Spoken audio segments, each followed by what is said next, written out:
kapara, mwah, mwah. My inyanim, look at you, grown so much. Shalom. You just came from the shuk. What did you buy? A bit of chalva, a bit of chamsa, a bit of CD. Unzi. Listen, today is big festival, big celebration. It is Yom Haatzmaut. What? Ma, lo shamati. You don't remember what is Yom Haatzmaut? Why don't we go and show you? Eze kef, balagan! So, a long time ago, there was this guy called Abraham, who decided, when he wasn't bashing up his dad's idols with a baseball bat, that there was one God who was in control of absolutely everything.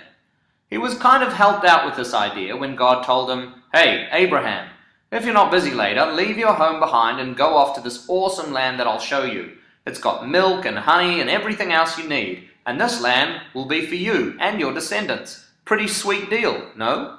So Abraham went to the land of Israel and raised his family there, who raised their families there, until they had to go down to Egypt, become slaves, leave Egypt under Moses' leadership via the Red Sea, and detour for 40 years in the desert, till their leader Joshua, who obviously had a better sense of direction, brought them back to the land. Over the years, the Jewish people, Abraham's descendants, flourished in the land, eventually building the first temple, only for that to be destroyed, and then rebuilding the second temple, only for that to also be destroyed. Damn it! After the destruction of the second Beit HaMikdash, most of the Jews were sent into exile and were flung to the far corners of the earth, though I don't know how the round earth has corners, but whatevs. Through over 2,000 years of exile, they suffered persecution, expulsion, discrimination, and anti-Semitism. Throughout this time, there were always Jews living in Eretz Yisrael, and thereby maintained a continuous Jewish presence there.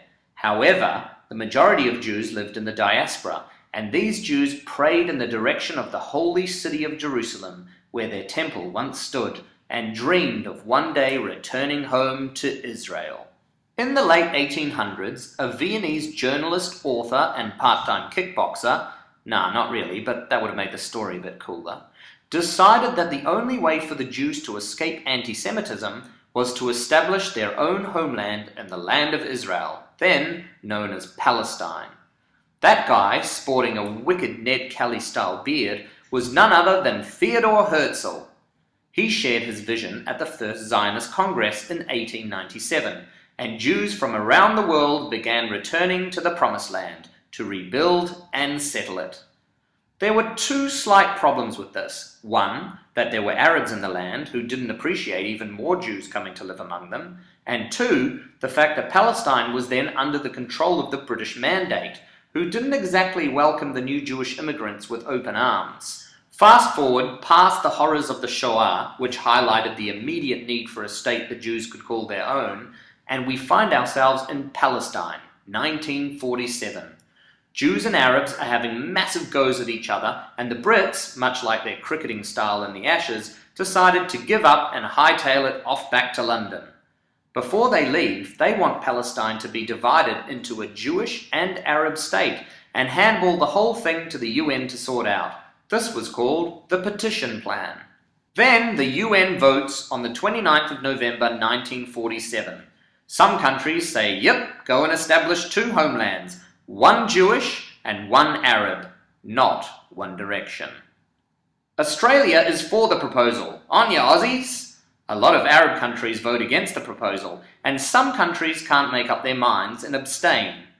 In the end, the resolution passes, and the Jewish people go absolutely nuts, as they have been promised a homeland after 2,000 years of wandering. The Arabs don't accept this proposal and prepare for war.